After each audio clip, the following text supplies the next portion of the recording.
right, so we'll go get. Can we get started at it? You need to do something. Go ahead. We're gonna get started anyway. All right, so here's the agenda for today. Kind of business as usual. Joey, you can go now. Any surprises? Anything that worries you here on this? I'm not worried. It just says written midterm. Okay, we'll find out about that here in a little bit. I'm just curious. Get pumped. That's right. There you go. But hey, before we start this, I need to acknowledge somebody in the room who is always exceeding expectations. For example, he sent his ILDP and his weekly review before spring break. And that person is Zach. So Zach, you've got the choice. No, you're just gonna get what I give you. You're gonna get the cure for every bad old lady. You get the earplugs and your choice of color of a sleep mask. And a set of Takis that came from the baseball game. You like the blue or the purple sleep mask? We'll go blue. Boy. It says to wash it in cold water before you use it, but don't let instructions get in the way of you and another sleep mask.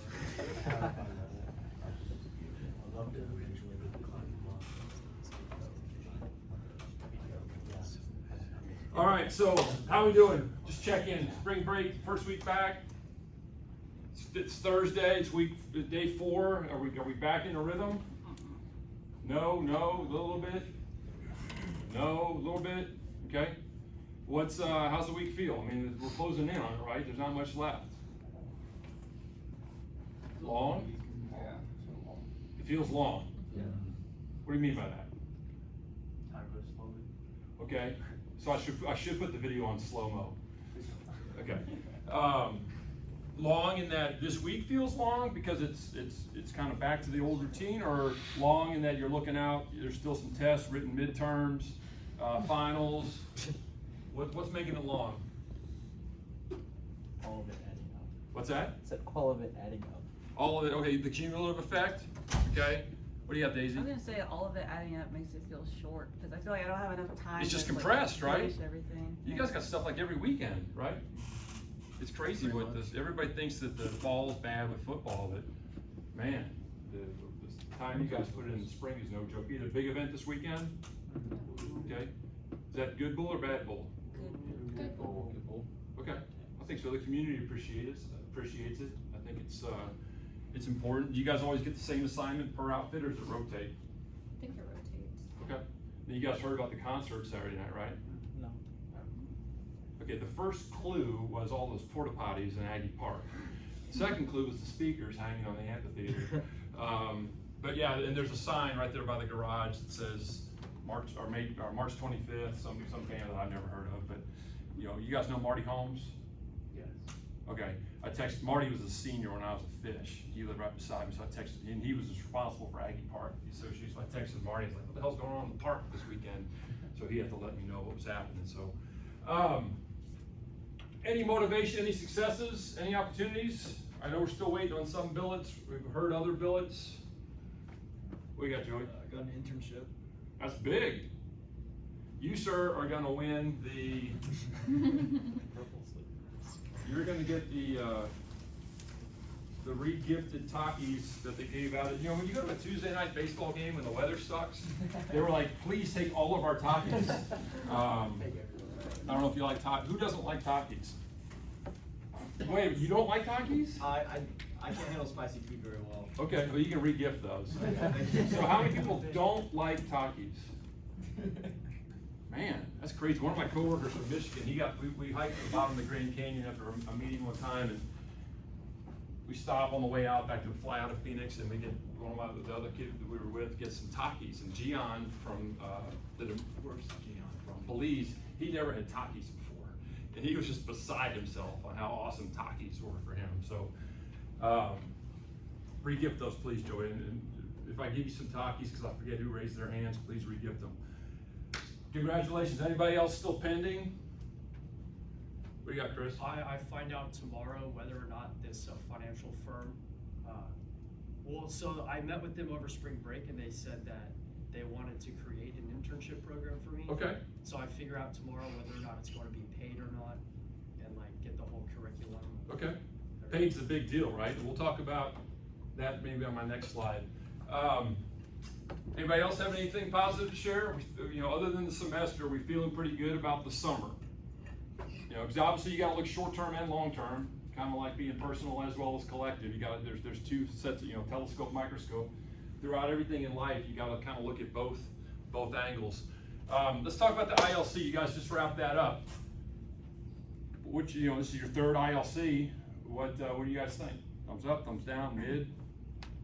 Okay. Mostly thumbs up. Okay.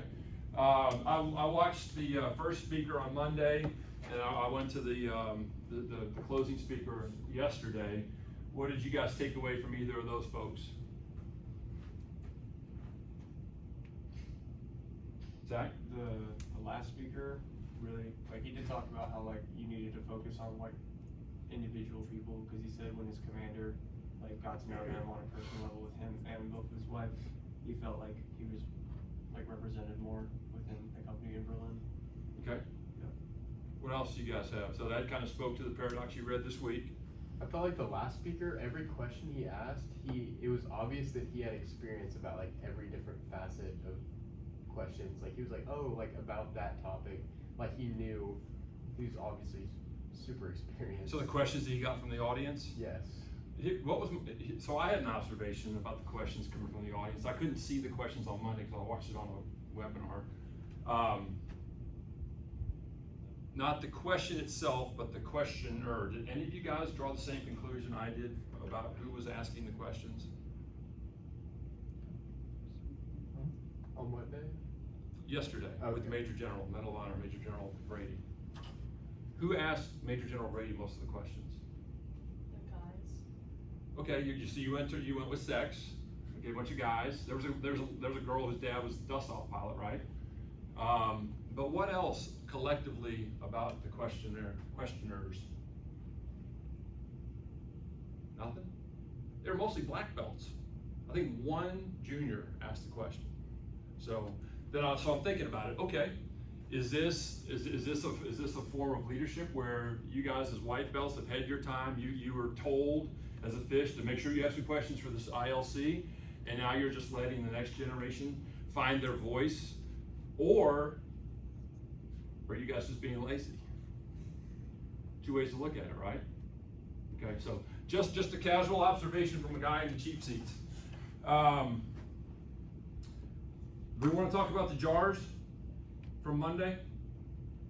The flea? What? The flea metaphor? The flea metaphor. Does everybody else in here, did everybody watch Shayla Rivera, class 83? Who did watch her presentation?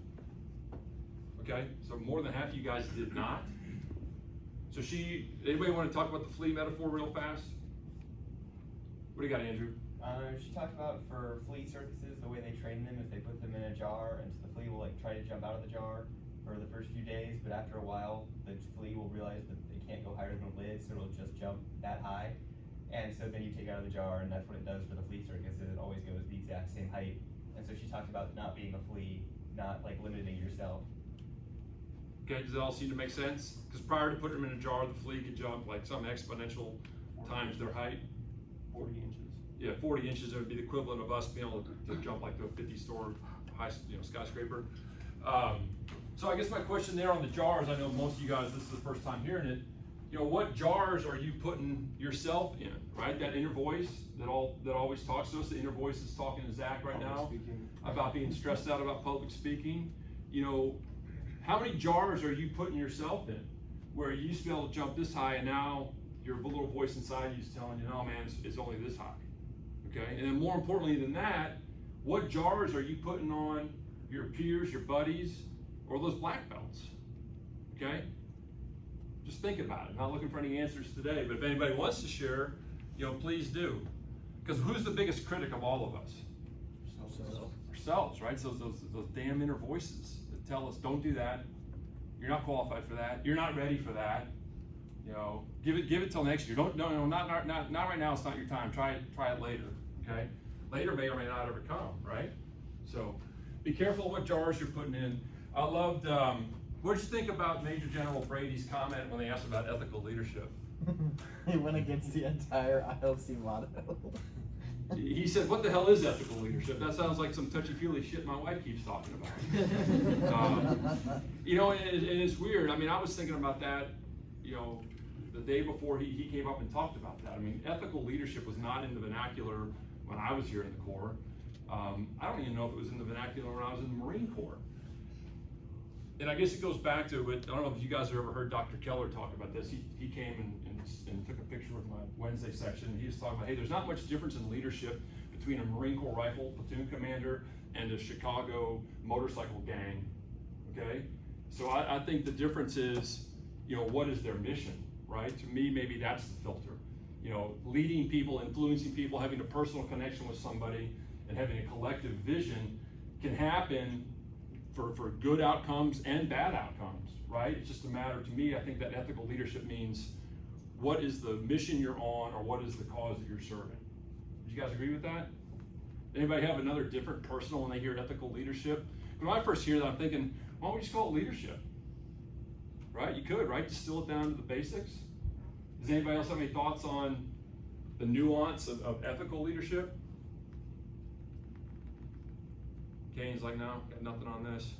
You agree with the general? I ate a big lunch, and so my brain's real foggy right now. So I need to turn that camera around and focus Yeah, on you. pretty much. Okay? It goes. There's two cameras on that thing, so I'm watching. Okay, the other thing that Shayla did bring up was Zig Ziglar. I think the book talks about Zig Ziglar. I can't remember. I was going to talk about Zig Ziglar 2 weeks ago, and I realized we didn't have enough time. But for those of you that are looking for, how many podcast listeners do we have in here? Not enough. I would use that Zig Ziglar back before there were podcasts, back when we had like 8 tracks and cassettes in your cars. He called it Automobile University. Instead of just listening to whatever the top 20 or you know, country western songs are on the radio and you know mindless advertisements and news, he had cassette series that he eventually ended up making, but he would listen to it. He would use that drive time, that dead time when he was driving. He called it Automobile University. So I would challenge you guys, you know, if any of you guys live a long way from home, even some podcasts are 15 minutes, some are freaking 3 hours. My sweet spot's kind of the 20-minute. Find one that speaks to you, or find a couple that speak to different parts of your life.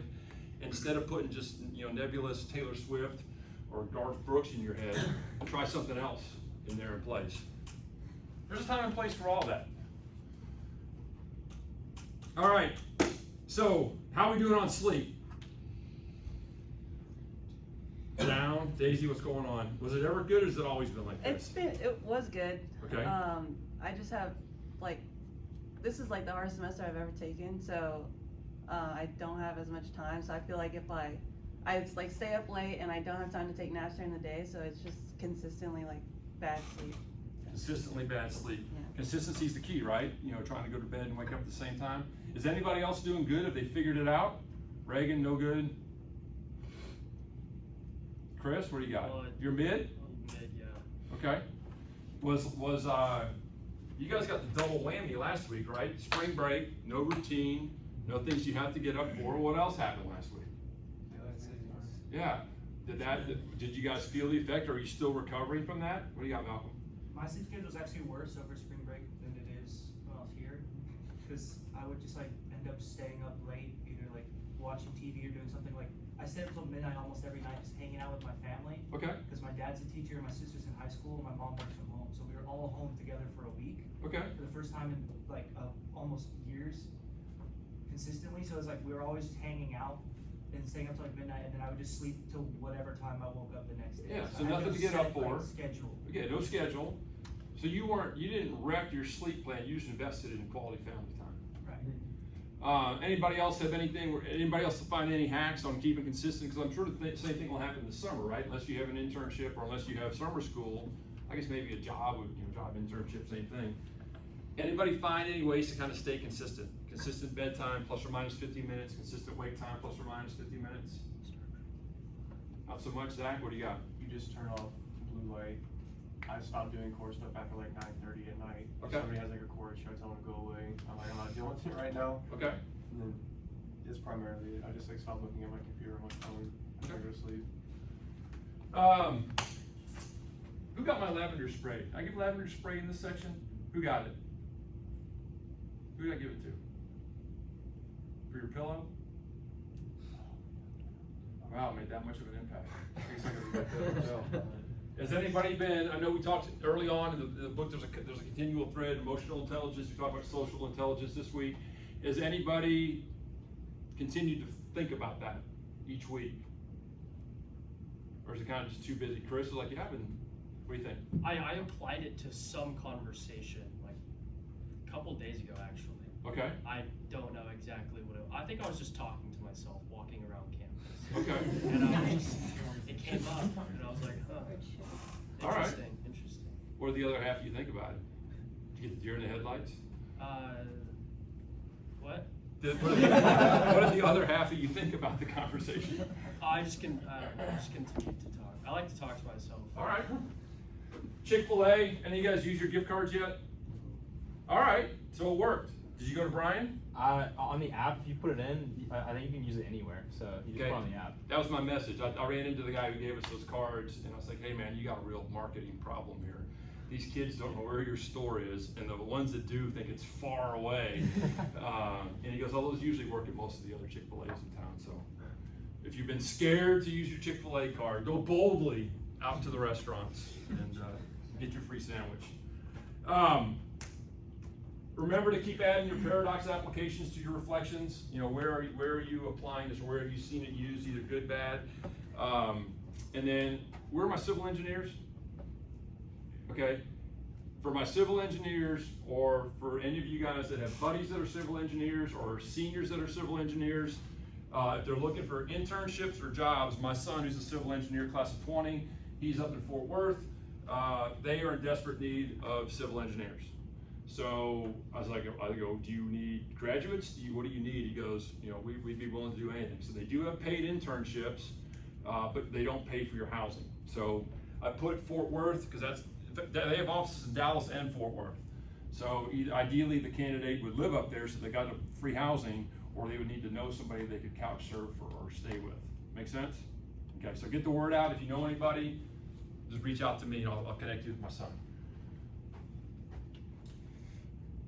Yeah, daylight savings is not healthy, so at least none of you guys have had heart attacks or. All right, we're ready. Emily, Jennifer, Zach, let's see what you got.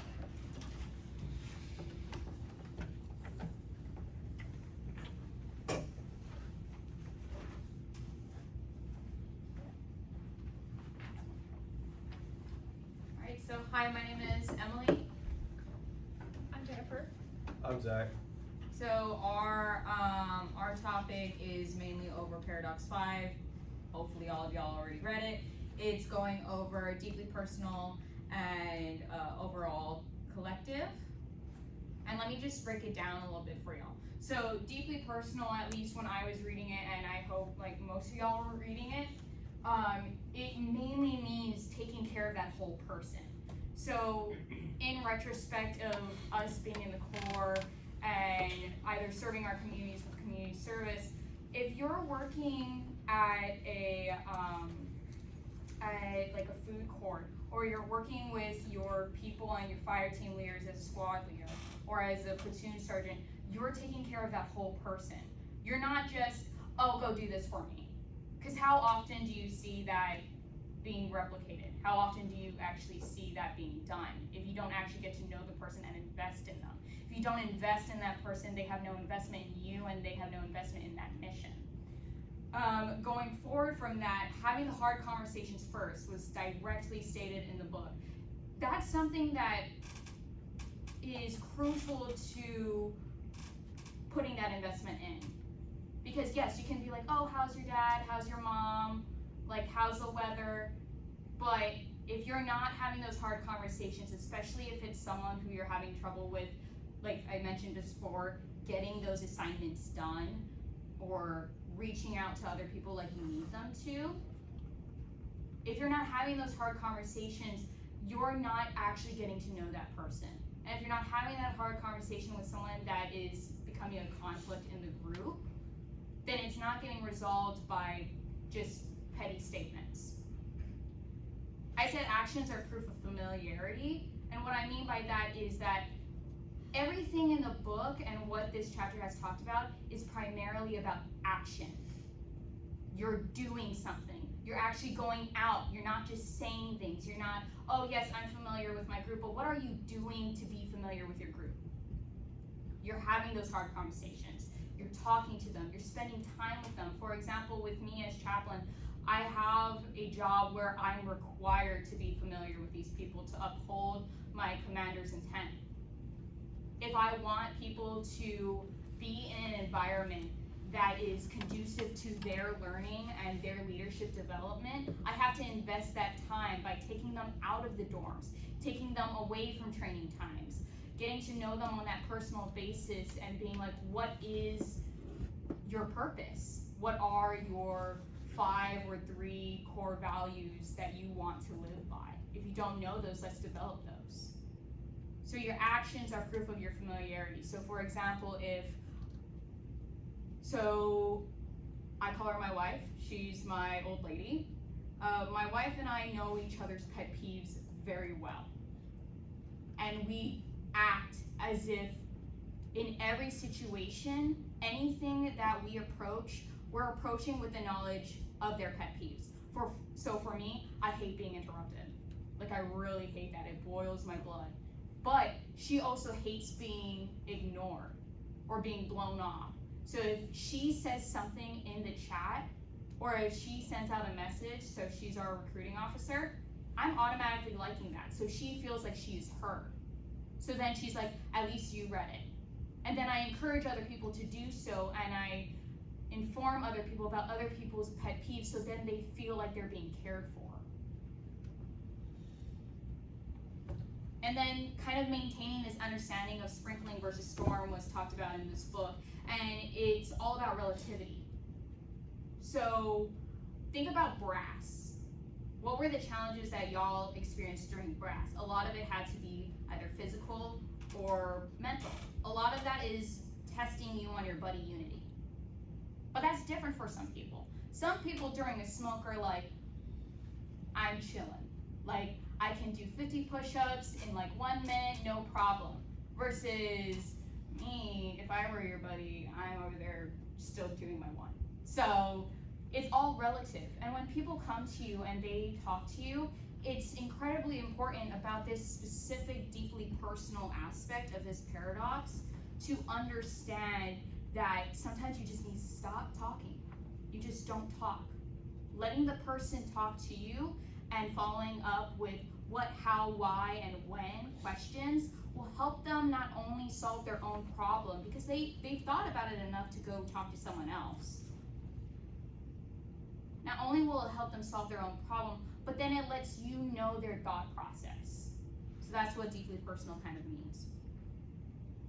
Going into collective, so not only is that deeply personal really important, but keeping a bigger eye, or like if you ever read in 1984 and you know about Big Brother, which is like a broadcast system controlled by the higher elite to control everyone else.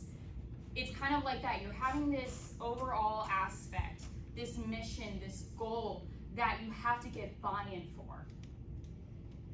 When you're addressing big picture, you have to focus on that before you go, okay, so I'm gonna do this, I'm gonna do this, I'm gonna do this.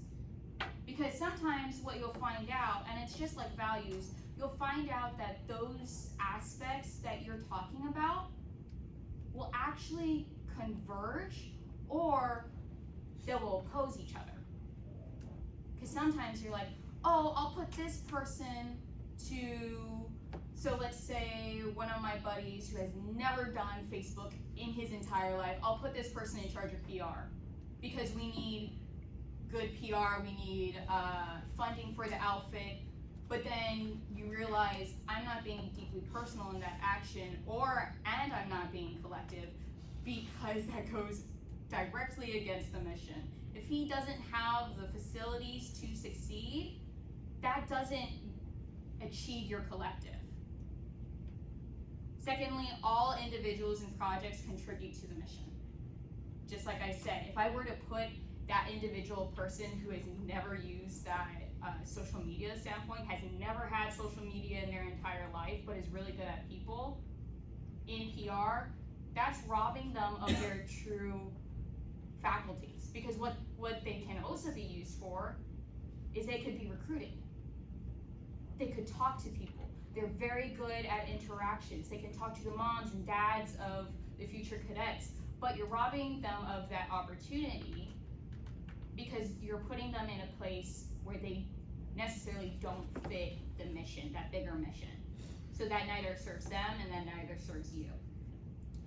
And I said actions mirror goals and intentions. So when I was reading about Dr. Fauci hugging the COVID nurse, it reminded me a lot of Princess Diana. And I'm going to say, like, I like the Princess Diana example a lot more. If y'all didn't know, Princess Diana was very involved in humanitarian efforts. And so that bigger mission that she was involved in, whether you talk about the landmines or especially AIDS, their mission was to destigmatize that threat that a lot of people were spreading misinformation about. People were beginning to become polarized in society and not helping out their neighbors and their community. A lot of people at this point in time thought that you could contract AIDS through just physical touch. She was given gloves and she was given a specific protocol when she went to interact with the AIDS victims. She specifically did the action of taking her gloves off and interacting with the children, the adults, everyone of all phases of HIV to destigmatize and break down this idea and this stigmatization that was causing these people to not get help because people didn't want to help because they were afraid. So she was helping that bigger mission through her actions.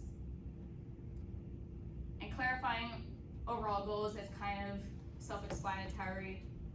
Sorry, English is not my first language. Self-explanatory, and it kind of goes with that you're informing your people constantly. And I think Ivan did a good job at explaining during his presentation about that commanding officer's goal, their mission.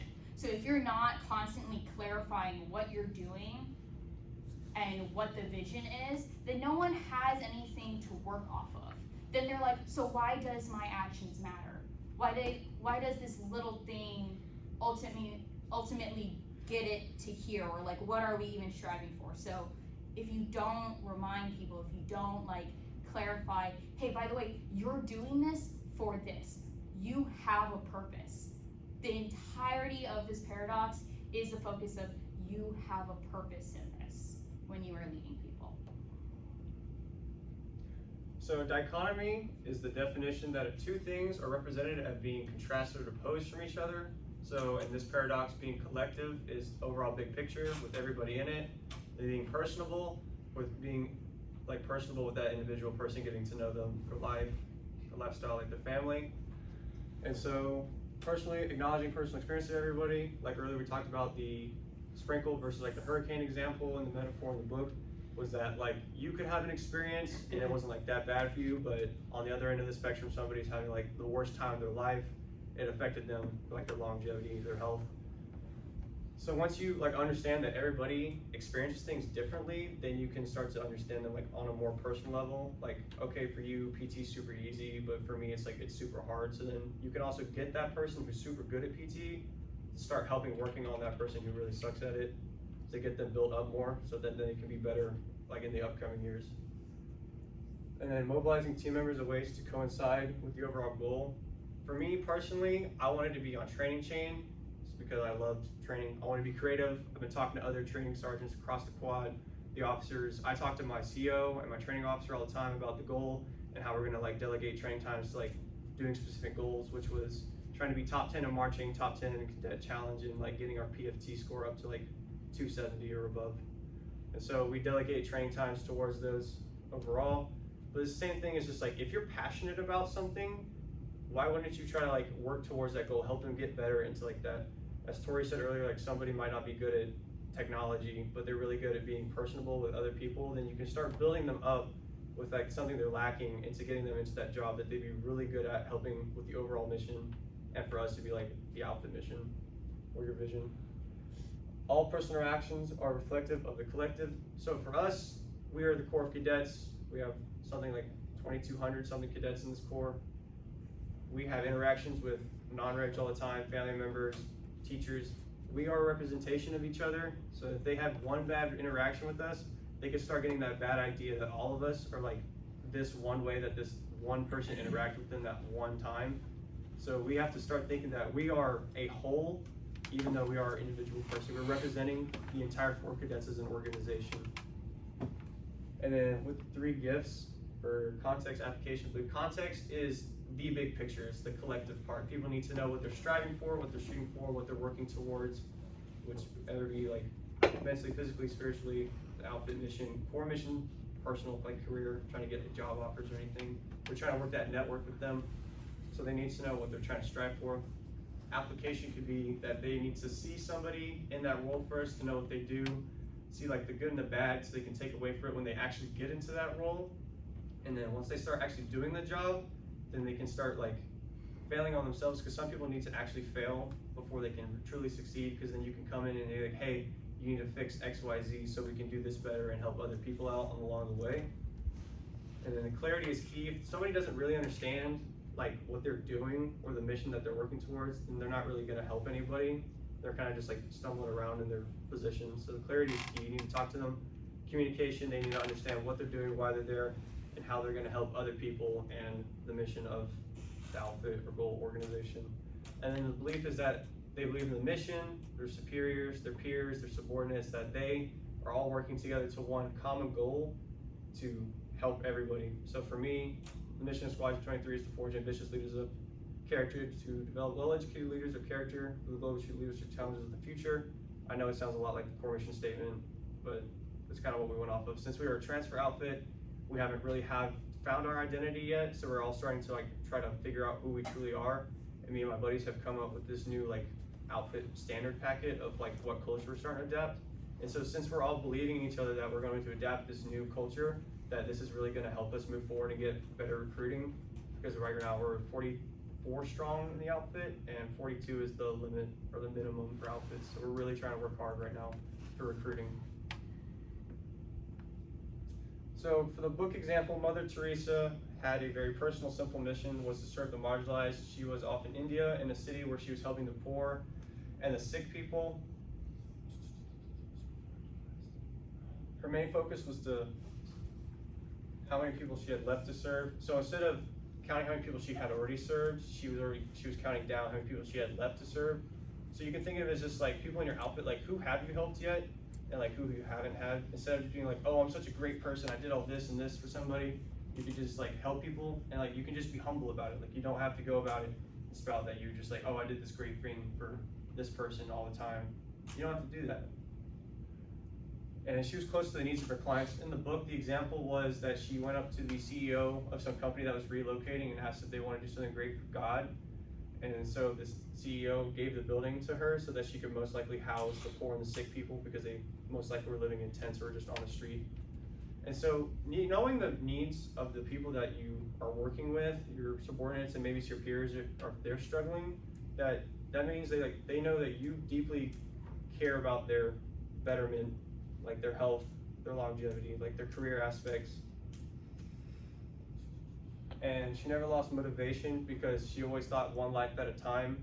So I'm gonna beat a dead horse. We all know what white belt apathy is. It happens to us. Well, not everybody. It happens to some people across the quad. You become a white belt, get that white belt 15, and you start just not doing anything. You're kind of like a liability to the outfit a little bit. You could hurt people by just setting negative examples for everybody else and the corps in general. So we need to find ways to get people to get that buy-in for the corps so they can help with the core mission and the outfit mission. Just like I said earlier, like they find like that one thing that they really want to do, and they get into that and they start prospering in that, and then you try to find any way to help them continue that, and so that they can also help other people who are also like trying to be in that position as well. And then instead of addition, she did multiplication. So her idea was that she would focus on one person for a larger scale of people instead of focusing on multiple people. And then the reverse would happen. She wouldn't get like that much buy-in. So her personally working with those people, more nuns saw that like how well of a job she was doing, so they would all come in together, and then they were like, oh wow, this is a great thing. So now they have the Missionaries of Charity that are 133 nations right now. So you can start thinking about how like you could impact one person, and then other people see that character development of you and that person, and then it affects them, saying like, oh, okay, this person generally does care. They want to fix something and want to do the job, that the mission that they're actually set out to do. And so then other people get that buy-in to help contribute to the mission of the outfit or the organization. This next part, social intelligence. There was a great example. Lieutenant Colonel Hughes, he led a team to Iraq, and when he did, he had great intentions. He knew that Iraq was suffering in many ways, so he said, okay, let's just bring some resources, some food, some clothes, some blankets for the troops in Iraq. So they did, and with their good intentions, they arrived at the location, Iraq, and they said, okay, well, we're not going to fight, we just want to, help you. But the first thing that they did, the Iraq people, put their guns up, and they got ready to fight. And the first thing that Hughes did was, no. Well, he spoke in English, but he needed a translator. And eventually they found someone in the crowd that could speak English. And Lieutenant was able to tell the message that he was just there to help. He didn't want to hurt anyone, and if any way y'all needed help, please let us know because we can help you. And here's a picture of that exact situation that I'm speaking about. He was there with in Iraq, handing out the food, and he brought blankets too. And their little girl was just like talking to him and asking like, okay, what is this? And he's just like speaking to her and telling her, okay, you can, yeah, totally eat that. And then share with your friends. And she felt welcome. So that disaster was totally avoided because it could have ended terribly if he didn't find someone that could speak both languages. And that happens often, I'm sure. But they were luckily able to find somebody in the crowd, so they were able to avoid that disaster.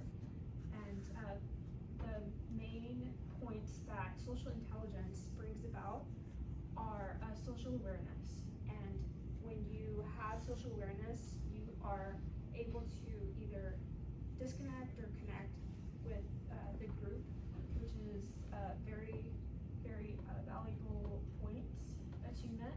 With listening and observing to the people around you, and reacting positively to what it is that you find. And synchronization, aligning your emotions with people that are around you. So if they are upset, finding a way to make them happy. And primal empathy, feeling what others feel. If you're in a situation where you notice that other people feel afraid, you can find that value to sit down with them and talk through the reason why they shouldn't be afraid. And primal empathy and concern, of course, showing empathy and genuine concern for other people is priceless, that you cannot find anywhere else other than from human to human. So self-presentation, that goes back to the point where Hughes was trying to express that he wasn't there to harm anybody, he just wanted to help. So being able to just physically show that he, although he and his troops were armed, didn't mean any harm, they just wanted to help in the ways that they could, and influencing collaborative direction finding ways to group together with those that you brought, which were all the troops that were there with him. Just he told them all, put your guns down and just look at them with a smile. He said, everybody go ahead and just smile at them. Don't express any sort of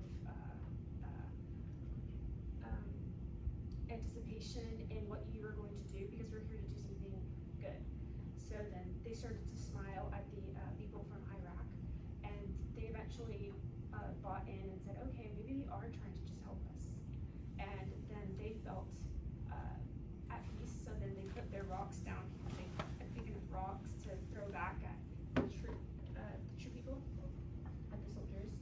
And so yes, that just that simple action totally fixed the misunderstanding that was happening. And same thing when it comes to the Corps. I myself, as a upperclassman, joining the Corps, I was totally intimidated and didn't really know what to do and what not to do. But after a while, I picked up the pace and was able to walk in step with what I needed to do. But I kind of connected with this just because the social intelligence part, I could say maybe we lack that, and maybe if we grew a little bit more cognizant of each other, that would help with people that are new to just the core lifestyle. I think that would be a great aspect to add. And some people are very, very strong in this aspect. Social intelligence is a forte for them, which is awesome. So yes, very, very important social intelligence we need to have. And this last slide, that sort of expresses and shows how we've all just progressed to where we are today in communication. When it started here, the oral tradition, we had people, scribes, and figures, no words really, express our ideas, and that was sort of a slow, arduous process, which, when we had urgent messages to share, we couldn't really get the point across. Decades would pass, and finally, oh, well, we now understand the situation. Okay, so let's make a change right now. And that happened, which was actually personal but not scalable. And that was an okay thing back then. But then moving forward, we get to the broadcast era, where we start introducing television, radio, and we can get wider crowds to understand what we want them to know. And that is scalable but not personal. It's not bad, but it is getting better. And then now it's great. It's both scalable and personal. So the message that we have with technology can be sent very quickly from one location to the other, and people all over the world can hear the messages that we have that are very important. And moving forward, I know we're going to keep progressing. I'm not sure how technology is gonna help out cell phones, the internet.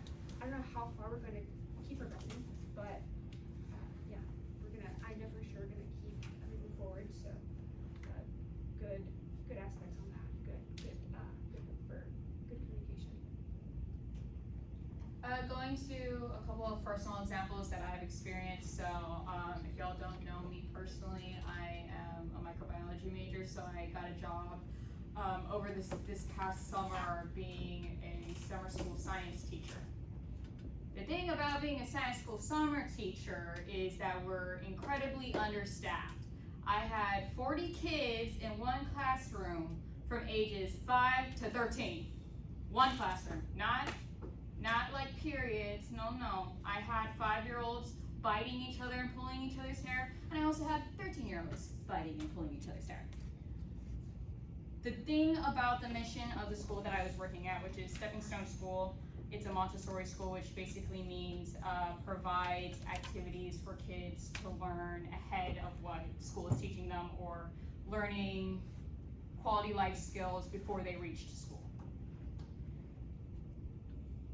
The mission of the school was, at least for the summer school program, was to provide these kids not only a fun experience, but a learning experience. Creating that cohesive learning environment that we do in the core was also essential here at my job. How did I do it? First of all, I got 40 kids. So already, you're already thinking, how can I do multiplication like we mentioned before? How do I get kids on their best behavior when before they're just used to, most of these kids were used to other teachers just letting them reign havoc. I like to clean. I like my room clean. And when you got 40 kids in one room, it's kind of hard until you start introducing something called discipline. At first, I was really bad at it. I was trying to just be like, just go pick up your stuff, go clean up after yourself. They don't know what that means. I learned eventually that my kids, like legitimately, even like some of the 12-year-olds, did not know pick up after yourself meant clean everything at your station and put it away before you move to somewhere else. So I had an entire morning dedicated to that, learning how to clean up after ourselves. Why do we clean up after ourselves? Well, to be conscientious of other people. And so eventually I had an entire army of 40 kids. Whenever I would put on the Mexican channel of music, because I already Pavloved my Mexican kids like me, and everyone just started cleaning up.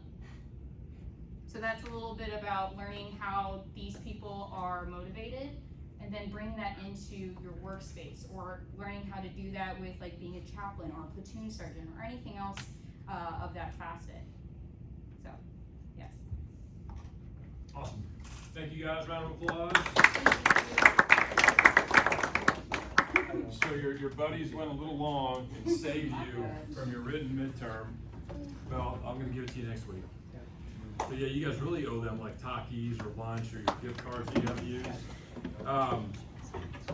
All right, so another, Zig Ziglar and Andy Stanley, he's referenced in the book. I think a lot of you guys mentioned that, you don't have to boil the ocean, right? But if you can have an impact with one person at a time, and they take that message or take that relationship. Chris talked about it in his reflections this week. So the written midterm is this. It talks about being genuinely personal. How do you guys like getting a birthday card with like, hey, Jennifer, happy birthday, love mom. I mean, much better with Jennifer, I can't believe what you're doing in the Corps. I'm so proud of the way you've become just a young woman. I'm so proud of all your actions. So next week we're writing thank you notes. My 380 kids, we did it last semester. Oh, and Emily, when you mentioned the biting and the hair pulling, that sounds a lot like my Wednesday section. So thank you guys for not doing that. So next week we'll have time. We're doing thank you cards to start thinking about who am I writing this to. It could be family, it could be professors, it could be anybody. I'll tell you how to address the envelopes. Just leave it at that. Homework. So same old. Although you do need to do 2 ILDP entries this week. A lot of you guys were really good this week. My ILDP submissions are going up. But this week, since we already did Paradox 6 to start we did Paradox 6 in week 1, right? So you got to catch up Paradox 5 and Paradox 6 this week. Good to go. My back row, you've got the presentation for next week. Check? Check. Okay. We're done, right? 1:35?